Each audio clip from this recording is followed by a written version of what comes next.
दृष्टांत का परिचय है। गुरु राजा जनक को ज्ञान सुनाता था। जब राजा जनक सभा में आते, गुरु तभी ज्ञान बताना आरंभ करते, नहीं तो मौन ही बैठे रहते। बाकी सबको विक्षेप होता, बुरा लगता था कि गुरु ये कैसा पक्षपात कर रहे हैं। एक दिन सत्संग चल रहा था, बीच में ही मंत्री ने आकर कहा कि राजमहल में भयंकर आग लग गई है। जनक शांत बैठे रहे और गुरु मुख से निकले हुए ज्ञान को सुनते रहे, अंदर ही अंदर उसका मनन करते रहे। लेकिन जो दूसरे साधु संत वहां पर बैठे थे, वो आग की खबर सुनकर झट भाग खड़े हुए। क्यों? कि किसी की तो झोपड़ी महल से लगती हुई थी, किसी की लंगोटी सूख रही थी, किसी की मौसी का घर वहां था। इन सब कारणों से सब लोग वहां से भाग गए। केवल जनक जी वहां रुके और उन्होंने क्या कहा? उन्होंने बोला, जिसने आग लगाई है वो ही आग बुझाएगा। कर्म करावन आपो आप।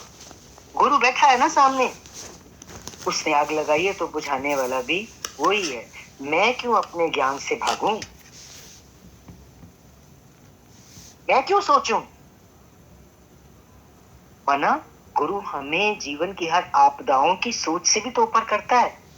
ये जो इस तरह के जनक जैसे शिष्य हुए, उनके आचरण से पता चलता है इस बात का। अब वास्तविकता क्या थी कि आग सचमुच में नहीं लगी थी, सिर्फ राजा जनक की परीक्षा ली गई थी। ऐसे ही खबर पहुंचवाई वहां पर के आग लग गई है। गुरु देखना चाहता था राजा जनक कितने दृढ़ हैं अपनी स्थिति में। तो ये सब लीला राजा जनक की परीक्षा लेने के लिए की गई थी।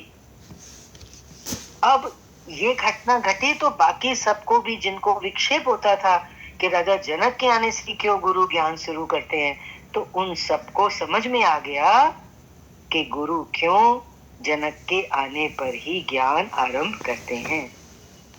इसका सिद्धांत ये है, देखो गुरु भी कब बोलता है, जब सामने शिष्य लेने वाला तो हो। तो सिद्धांत है, सुपात्र ही गुरु से ज्ञान निकालता है। अर्जुन ने कृष्ण से ज्ञान निकाला ना, वो सुपात्र था।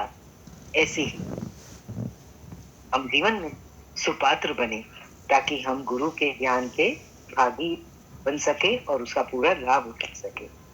हरि ओम।